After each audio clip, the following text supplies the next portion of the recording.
सिर्फ एक गलती के कारण थोड़ी देर के लिए युधिष्ठिर को भी भोगना पड़ा था नर्क। जानिए क्यों।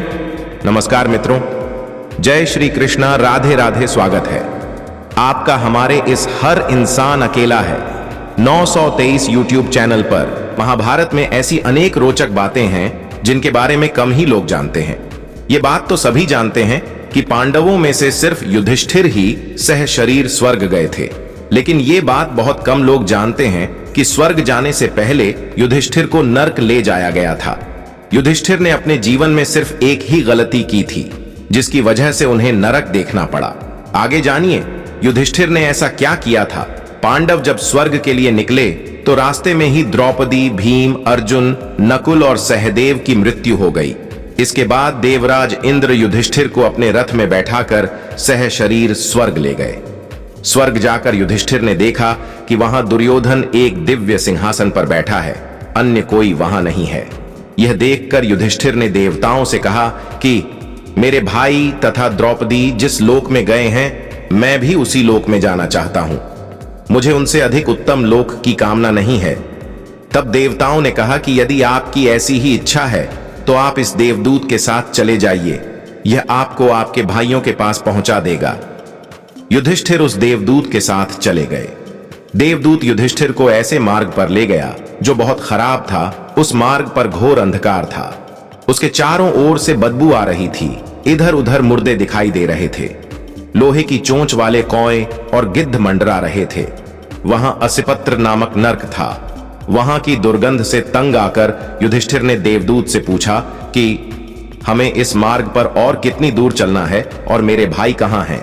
युधिष्ठिर की बात सुनकर देवदूत बोला कि देवताओं ने कहा था कि जब आप थक जाएं तो आपको लौटा लाऊं। यदि आप थक गए हों तो हम पुनः लौट चलते हैं। युधिष्ठिर ने ऐसा ही करने का निश्चय किया। जब युधिष्ठिर वापस लौटने लगे तो उन्हें दुखी लोगों की आवाज सुनाई दी। वे युधिष्ठिर से कुछ देर वहीं रुकने के लिए कह रहे थे। युधिष्ठिर ने जब उनसे उनका परिचय पूछा तो उन्होंने कर्ण, भीम, अर्जुन, नकुल, सहदेव व द्रौपदी के रूप में अपना परिचय दिया। तब युधिष्ठिर ने उस देवदूत से कहा कि तुम पुनः देवताओं के पास लौट जाओ। मेरे यहां रहने से यदि मेरे भाइयों को सुख मिलता है तो मैं इस दुर्गम स्थान पर ही रहूंगा। देवदूत ने यह बात जाकर देवराज इंद्र को बताई। युधिष्ठिर को उस स्थान पर अभी कुछ ही समय बीता था कि सभी देवता वहां आ गए।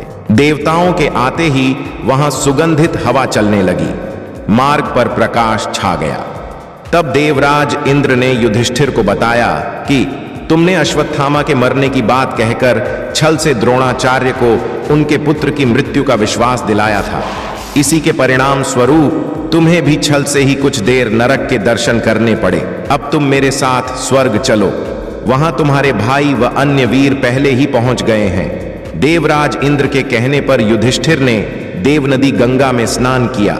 स्नान करते ही उन्होंने मानव शरीर त्याग करके दिव्य शरीर धारण कर लिया।